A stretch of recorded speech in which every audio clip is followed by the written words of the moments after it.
The idea of our presentation was basically to start with a little more of our background in terms of the experience we've had and why we're even talking about this subject. I have been involved, as Karen said, I've started a number of businesses between the time I was 18 and about 22 years ago. I think I counted up one time 26 different businesses. Some of them got the plug pulled on them very early. Some of them had a pretty good run. My background is business. My background is not academia. My background is not government or that. There's a lot of futurists in those areas that make a lot more money than independent futurists do, I might add. But in about mid-'80s, early '80s, I got very interested in why organizations weren't more functional, why they were so dysfunctional. And I met a man by the name of Willis Harman, who was my mentor for many years. He passed away in '97. And I was head of the World Business Academy back in the late '80s, which was an organization formed with the intent to link business people that were thinking about things like consciousness and spirituality and so forth in the business place, to let them know that there was a network of people, that other people were thinking the same thing, even though most people weren't talking that way in the workplace at that time. So I bought into that vision, became the managing director for a couple of years, been writing and speaking about consciousness change in organizations and social transformation for all that period of time. My most recent book, which came out a year and a half ago, is going from organization change to social change to actually species change. The name of the book is The Great Growing Up, and it's about how the human species needs to step into adulthood willingly and consciously and stop all this adolescent fooling around that we're doing. So I've been at this, whatever 82 and now is, a long time, 30-something years, working at seeing how, initially my focus was on the corporations, because corporations are running the world, in case you haven't noticed it yet. There's a gentleman that we spent part of the day with today, Tom and I, called John Perkins, who coined the term corporatocracy, which is really, we're not a democracy anymore, we're a corporatocracy. And so there's a lot of change in this meeting we're at earlier today about really coming around and becoming a true democracy again, which would be great, at least in this country. So I've been at this game of trying to transform the world, or transform our mindset, shift the world, the more collective worldview for about 30 years, over 30 years. So it's become my work. Before that, I was having a lot of fun being an entrepreneur, just doing whatever looked like fun, and it was very challenging, but very me-focused. It was all about me, me, me. And then I had this shift, this consciousness change, and it became more about how can I be of service to the world. So in a way, this has been my calling for 30 years, and I didn't find it, it found me. And I can't explain how it found me, but it found me. Tom's getting wired, so I'll wander on a little bit more.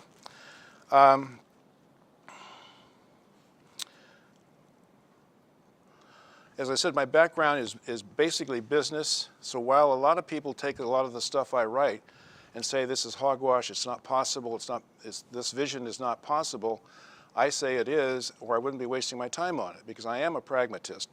I am an idealist as well, but I'm also pragmatic. And my pragmatism comes from having been in business for so long myself. It's not a dream world. If you don't do it right, you get slapped pretty quickly in the business world. So that's my brief expansion of my story and Karen's introduction, and I'll turn it over to Tom. Well, thank you both, and my apologies for being late. I'm a bit at a loss because I don't know what Karen has shared with you about me or what John has shared with you about me, but I'll make some assumptions about what they have shared in terms of a bit about my background. So when I think about consciousness and how people come to the topic of consciousness, people will come to it from a variety of perspectives. One is they'll come at it from a perspective of an academic, wanting to understand the history, the basis for consciousness.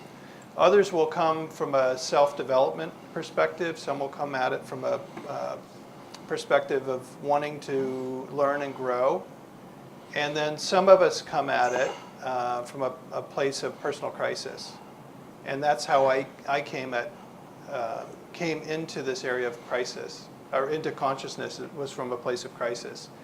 I had been a partner in a management consulting firm for 17 years, working with some of the largest organizations in the world, helping a number of large organizations do very, very good work.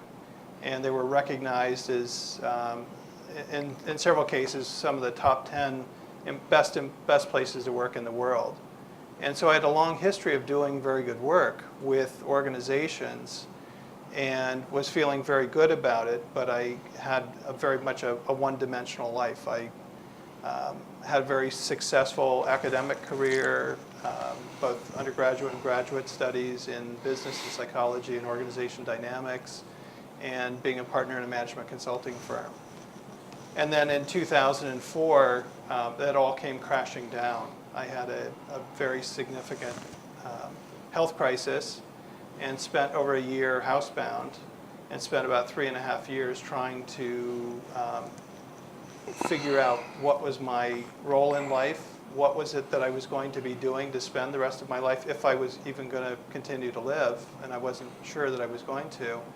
And it was through that path that led me to this place of consciousness. And so I had a long history of doing some pretty significant organization development work, some executive coaching, a number of things that were terrific from a professional credentialing perspective. And I did have a good grounding in psychology, a good grounding in spirituality as a child. But I didn't really have what I would consider today a strong grounding in consciousness.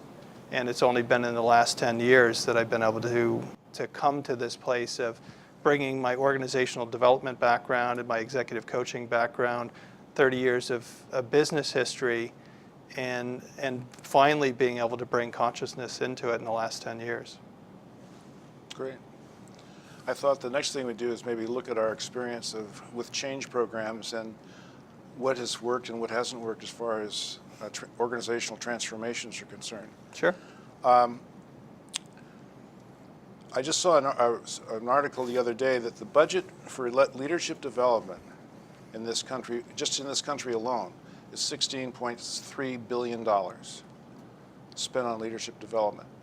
And I look at this as having, I think the crisis we're in, there is the climate crisis. There are a lot of crises in the world, but I think the key crisis is a crisis in leadership. And we're spending billions of dollars every year, tens of billions of dollars every year on leadership development for people in organizations. And another study just came out is that of all the, this was 2011, I guess it didn't just come out, but they interviewed people that oversaw budgets for leadership development. And you know the percentage of people that were very satisfied or felt the trainings were very effective? The percentage of people the percentage they voted on? Less than 4%. So you got 96% of the people not fully satisfied with this expenditure of money, and yet they're putting people through, sitting through these programs, costing millions of dollars, millions and more dollars of time of these people, and yet they're not very effective.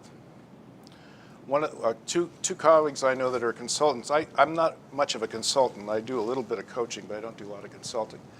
And these two consultants had done a study they wanted to write about, and they brought their scribblings, I guess I could say, to me to see if I could help them write a book about it. And they ended up aborting on the project, but that doesn't matter. What I learned from this study they did is they talked to 400 managers on 3 continents in organizations, 400 people that were in charge doing some form of leadership. And of these 400 people, they asked them what leaders they admired in the world or in history. And they gave them pretty much the same list. You know, Gandhi and Mother Teresa and Churchill and so forth. Then they asked them what traits they admired. And those were pretty much the same too, but including the courage to speak out and lead when it may not have been popular time, etc. Then they asked them how are they doing relative to those aspirations. And not one of them felt they were doing anything. So they had these aspirations, but they weren't living up to those aspirations. So what's wrong with this picture? So they asked them, why do you think you're not? And the common answer was, we're conforming to what we think the system wants from us. We're not necessarily sticking our necks out.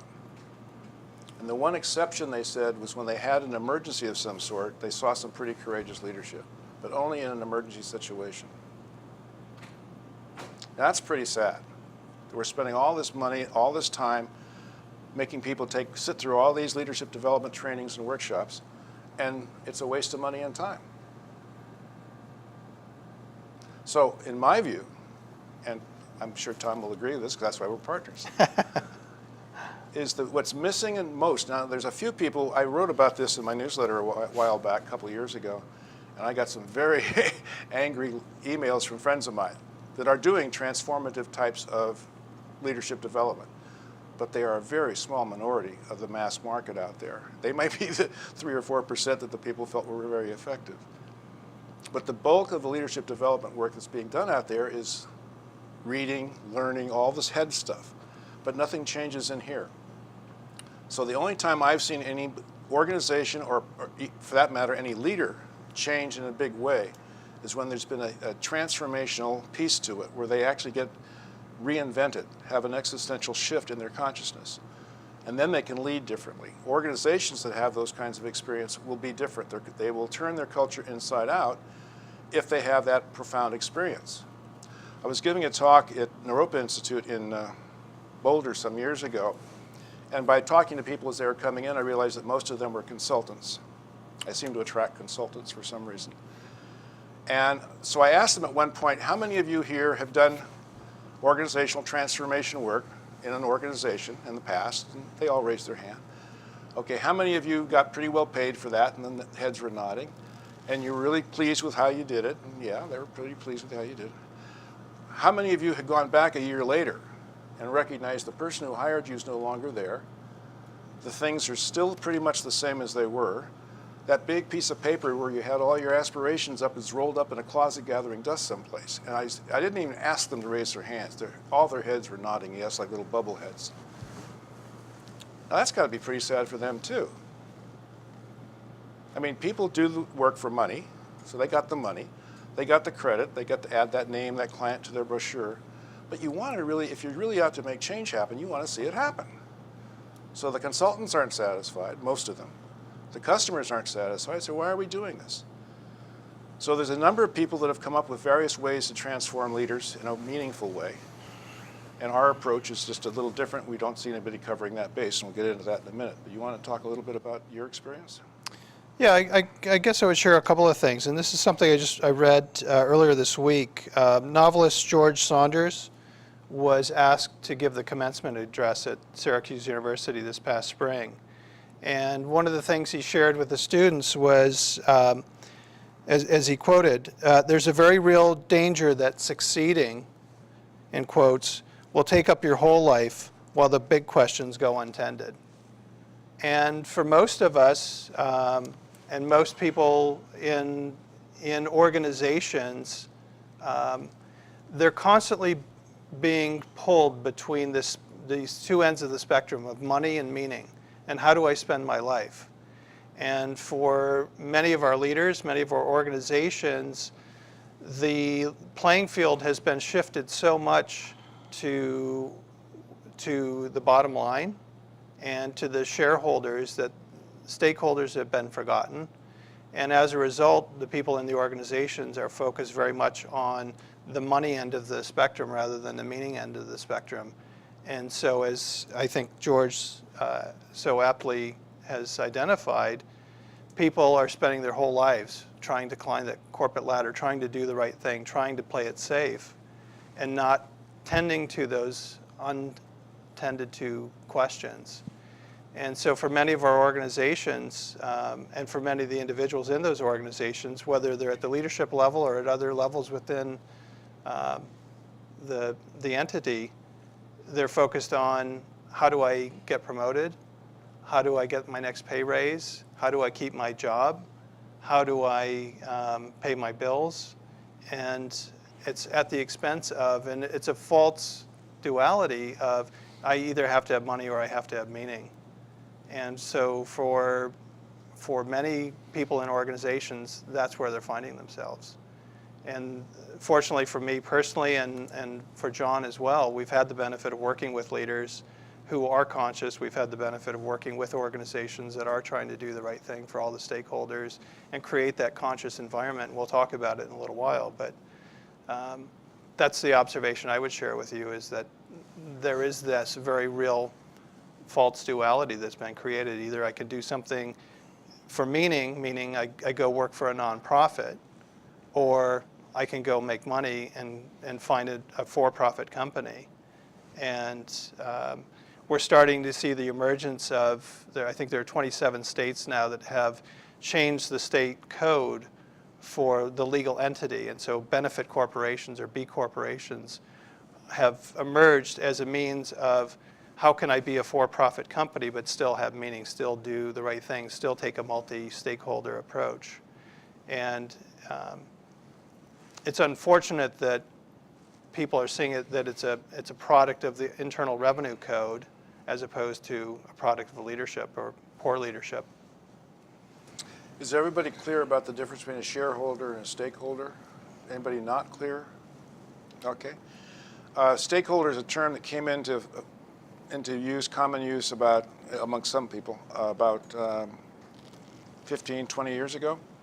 And it's the idea that there's been so much focus on the shareholders, the people that own the stock in the company, and getting them a return on their investment, that all the other people that have a stake in the enterprise, the employees, the vendors, the people that live in the community, those people have been ignored largely and been exploited. So the idea of a stakeholder is who else is involved. Now we're also talking about planet Earth is one of the stakeholders. So it's like there's a movement that started a few years ago called the triple bottom line, which is a piece of that, the people, profit, and planet. 3 Ps. So that's a bit of it, but it doesn't get into the fulfilling, meaningful part that Tom was talking about. When I was working in the UK, I lived there from 1998 to 2002, and I helped convene a conference with the Wall Street Journal. And at that time in the US, about close to 100% of all shares were owned by institutional investors, mutual funds, large financial institutions. Very little money was held by, stocks were held by individuals. In the UK and most of Europe at that time, about 90+% of the stocks were owned by individuals as opposed to institutional investors. And the purpose for this summit that was held with the Wall Street Journal was to explore, as the UK was introducing retirement plans that people could contribute to, like here in the US, a 401k or a defined contribution plan. And as other countries in Eastern and Western Europe were starting to introduce these retirement plans, there was a movement with more and more financial institutions in the US coming to Europe, allowing for institutional investors to start buying stock. And the concern was that, as we've seen in the US over the last 40 or 50 years, where decisions are being made by the institutional investors rather than the individuals, resulting in corporations focusing on the bottom line, focusing on quarter-to-quarter investing or trying to hit their numbers each quarter, that same ethic or ethos was going to creep across the Atlantic Ocean and start influencing decision makers in European countries. And the consensus or the result of that conference was there was an inevitability that the mutual funds and institutional investors were going to cross the Atlantic. It was going to impact, but from a cultural perspective and from a leadership perspective, the organizations were trying to avoid some of the pitfalls that we've encountered here in the US. And I would say they've been successful with mixed degrees of success and failure. Yeah, before we get into talking about what we do and what our product is or what our service is, I want to point out one other thing that I want to underline, and that is that people know where we are. People know that we're not fully matured. People know that we're not awake right now. I've had a habit whenever I've been speaking internationally for the past 10, 15 years, something like that, of asking people in the audience where they think we are in terms of our species maturity. Are we young toddlers or youngsters? Are we adolescents? Are we Wise elders is over here, young adults. So I give them those 4 choices. I've never videotaped them, but a friend of mine, a colleague of mine, does the same thing, and he's videotaped them. And you'll see a few hands go up on, we're kids, we're still in the infant stage. And a lot of hands go up at the adolescent, like almost the whole room. Nobody goes up for wise elders. So the world knows that we are in our adolescence. The world knows that we're not fully awake yet, we're not fully mature yet. So it's not like we're telling some kind of secret, everybody knows it. So it's like, how do you get to those people in that real, heartful, gut way so they can actually make really conscious choices about the leadership they're doing in the world? How they can come out and be authentic, be real, be really powerful, insightful, and courageous, and committed to a better world. The vision I've had since I started this work is that I know that human beings have the power and the ability to create a world that works for everybody. It doesn't have to be this way. We can have a world that works for everybody, where we have the wherewithal to give everybody a decent food and drink, clean water and shelter. And we're shifting, I think we've been shifting since mid-80s from a paradigm of scarcity, of fear, of insufficiency and scarcity, as I already said, where there's a lot of fear and mistrust, to a paradigm of connectivity. How many people here recognize that all human beings are interconnected? Everybody, right? Duh, how come we're acting like we're separate? So this is separation, this is connectivity. A world of compassion and sufficiency. We can have that, we can create that. It's not like we're out of anything. It's just a mindset. It doesn't take a whole lot of money to change the mind. We don't need congressional approval to change our mind. God help if we did.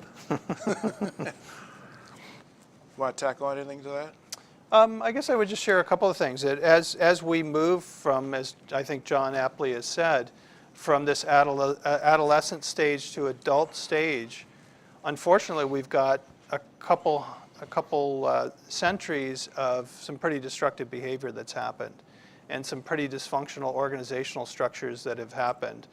And as leaders move to being more conscious and try and create a more conscious organization, part of the challenge they have is trying to repair the damage that's been done in their organizations for them personally and in our environment, and also to try and create some new models for what that might look like. And a lot of the work I've done in the last decade has been working with leaders who are trying to come up with new organizational models that are more conscious for the individuals, that are requiring and expecting people to show up in a more conscious way, and to create a conscious organization. And part of the challenge that they've encountered is they're in new territory. And so some of the initiatives that they undertake, there are unintended consequences. And I'll share an example of a CEO I've worked with over the last couple of years. He started an organization with the sole purpose of trying to restore the rainforest. And he wasn't interested in the bottom line other than making sure it was a sustainable business for all of his employees, that all of their profits, and not on the back end as in the old robber baron model, but on the front end, he wanted to build the cost of his raw materials coming from the rainforest, including restoration of the rainforest, into his cost of producing his product. And it was resulting in an incredible life change for the people he was working with in the rainforest. It was resulting in trees getting replanted, environment being restored, and a superior product here in the US that he was selling, creating a significant livelihood for all of the people working in the organization. So by any measure, you would think he had figured it out, and it was a great and wonderful thing. Unfortunately, one of the unintended consequences was the indigenous peoples he was working with were at the bottom of the social ladder within their culture. And when they started to have some economic viability, when they started to have some opportunity, the other neighboring indigenous peoples became upset. and they started killing the people that he had intended to help.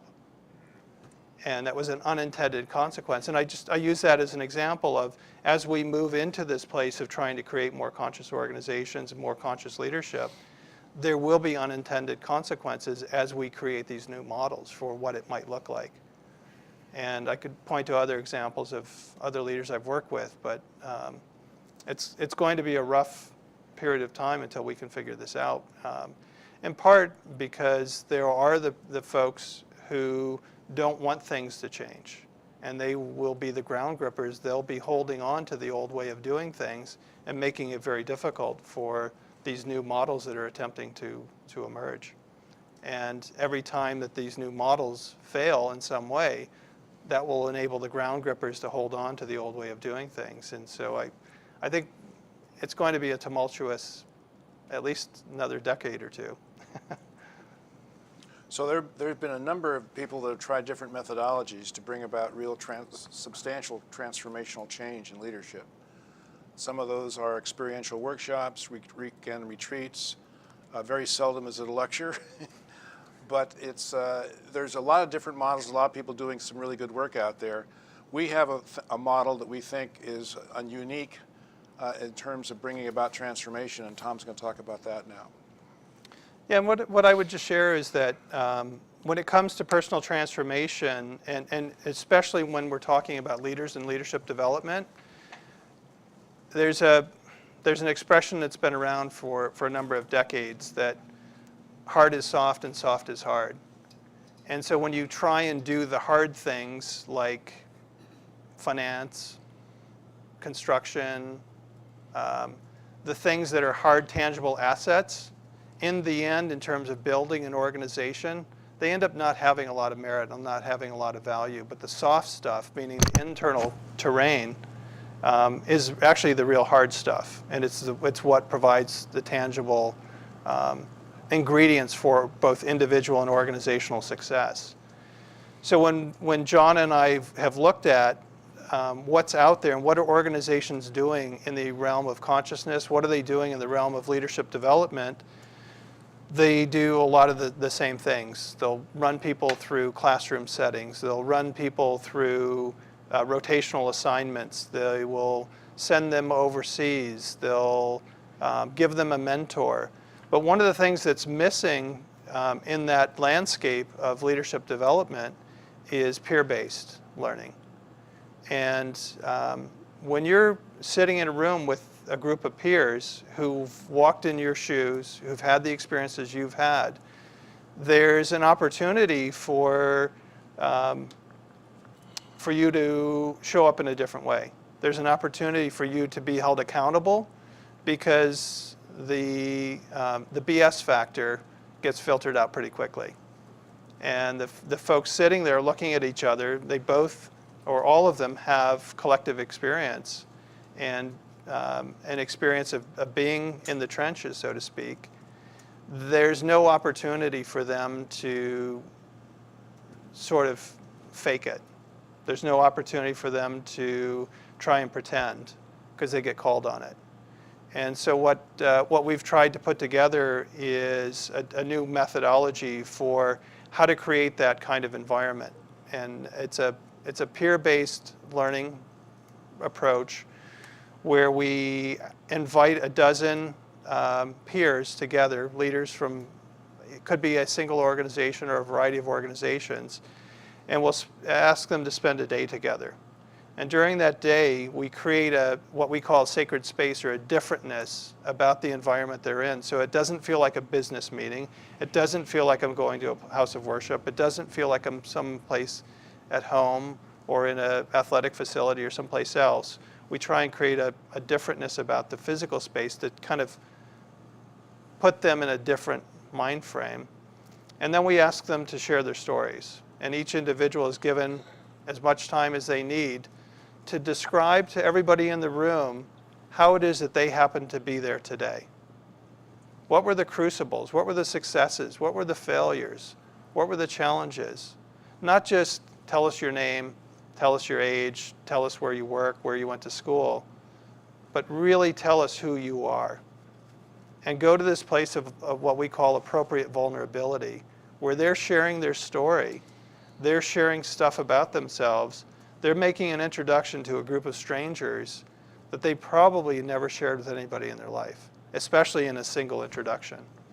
So by the end of that first day, what we achieve is a sense of trust, a sense of community, and a sense of connectedness with that group in a way that will carry them in good stead throughout the year. And then from that initial foundational retreat, they spend 4 hours together each month working through a curriculum to help them become more conscious leaders throughout the year. This is in addition to whatever they're getting through their employer, whether it's mentoring or academic classroom setting or other kinds of leadership development. It's helping them show up in a more integrated way as a human being so that they can bring their head, their heart, and their gut to their personal life and their professional life in a very integrated and in a much more conscious way. Part of what we ask them to do at the beginning after the foundational retreat is to set a goal or set of goals or aspirations or intentions about where they want their consciousness to be a year later.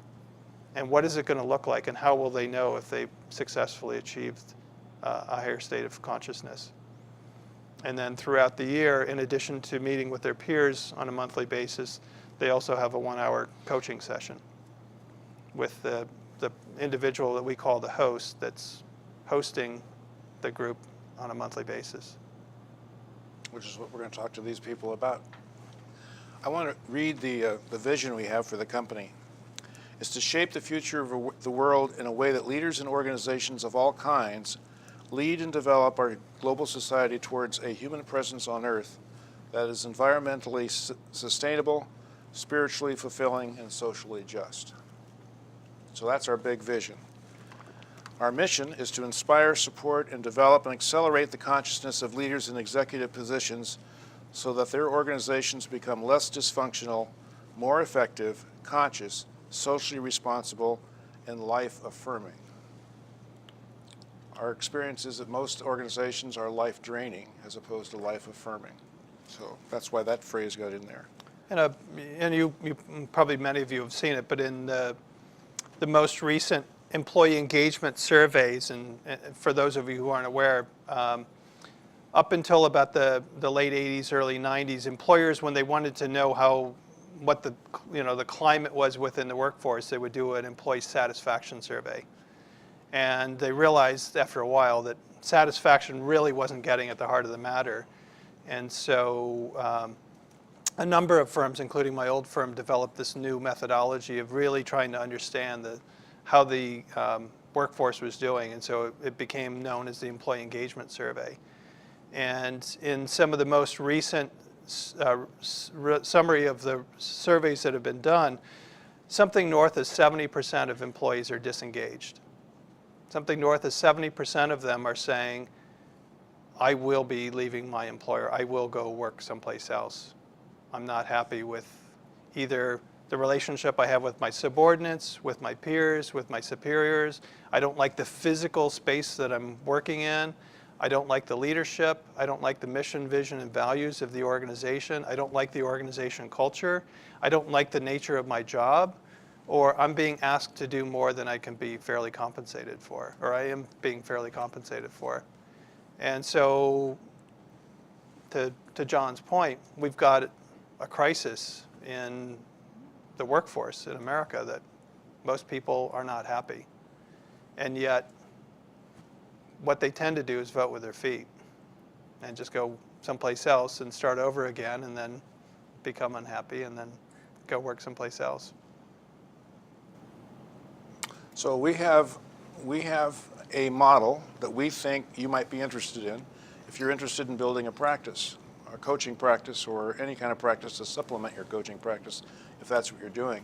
Our thinking here is that people that have invested time and money in learning about consciousness or getting a degree in consciousness or a certificate, getting certified in this, might be interested in having a business model that they can plug into and make some money. So that's what we're doing with FutureShapers. So right now in our initial years, we just started this last year in terms of recruiting, we're looking for candidates that want to be hosts for our roundtables. These would be people that are either presently engaged as coaches or want to be coaching, or want to get certified at being facilitators of a group and being a certified roundtable host. We have a very attractive compensation package, and in these initial years, we're looking for people that can put their own groups together. So it's 5 and 6 years down the road, we'll have lots of prospects, and we'll be looking for hosts in certain areas that can just handle all the prospects we have. Right now, we don't have that many prospects ourselves. They're scattered all over the world, and they wouldn't be a whole roundtable. So in addition to looking for people that are interested in building a practice based on consciousness, we're also looking for people that have coaching aspirations or coaching skills already, that are good facilitators and conveners of groups, and people that also are plugged into networks so they can actually put a group together amongst the people they know. So that's why we're here, and that's why Karen invited us to be here tonight.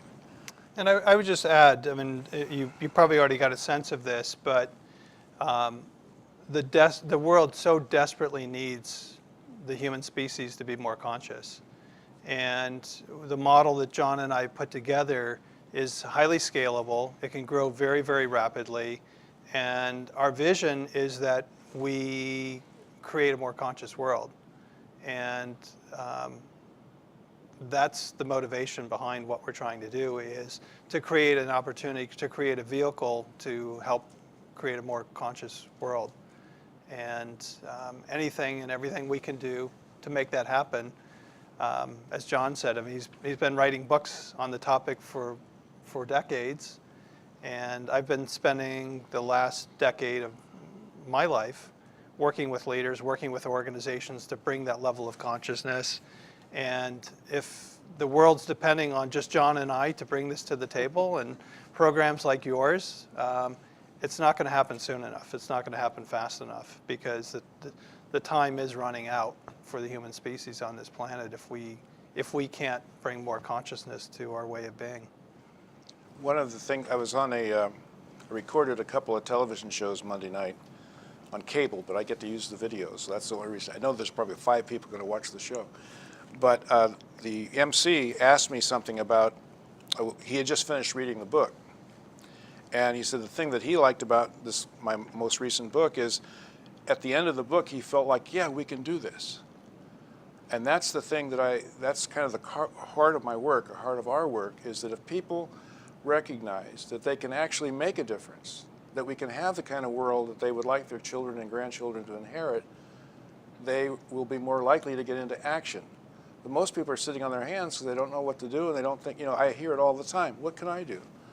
I'm only one person. The system is so, we have created, in one of our PowerPoint slides, I have a picture of Frankenstein and his monster in a slide from the old original Frankenstein movie. We have created systems so complex, they're like our Frankensteins. We originally created them to serve us. That was why we created them. And they've gotten so big and so complex and so unruly that we work for them. We are their slaves. And we've forgotten that we created them in the first place. We give them legitimacy every day that we get up. There's actions that you're taking. This is part of what we talk to members about in the roundtables, and we talk to hosts during the certification process. If you really do an analysis of the choices you make every day, you'll recognize that you're, in many cases, I'd say at least half the choices you're making are reinforcing the very system that you don't like.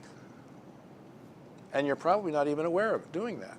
So we try to do an inventory of your choices and an inventory of the systems that you've been subjected to all your life.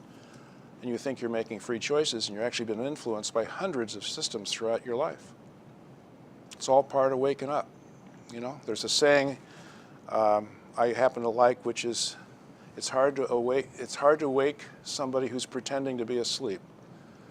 And I think a lot of people are pretending to be asleep. They're not really asleep. They're pretending to be asleep.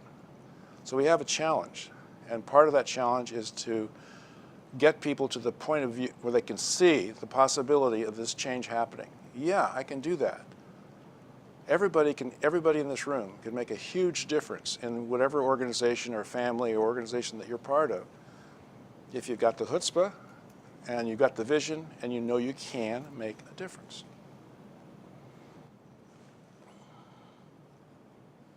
I was just listening to you, John, and what was coming to mind for me is I just spent the last 2 hours in the car trying to get here.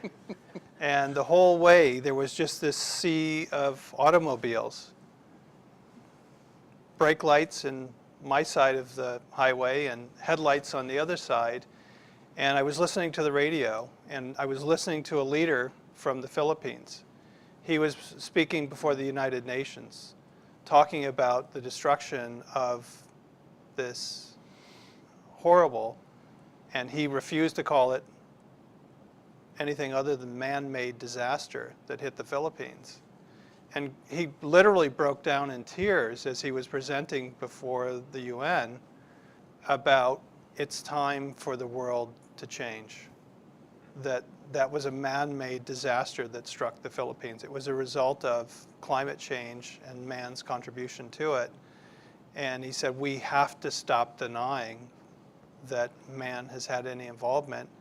I just lost thousands of my countrymen, and he was saying this in tears. And I'm sitting in my car for the last 2 hours trying to get here through just a sea of cars. And I guess I don't want to leave you on a bleak note, but we really do have to change. And I applaud all of you for being here and for pursuing this area of study and wanting to make it part of your life for whatever reason, whether it's from a career or personal development or some other reason. I think it's fantastic, and I'm very happy to be here with all of you.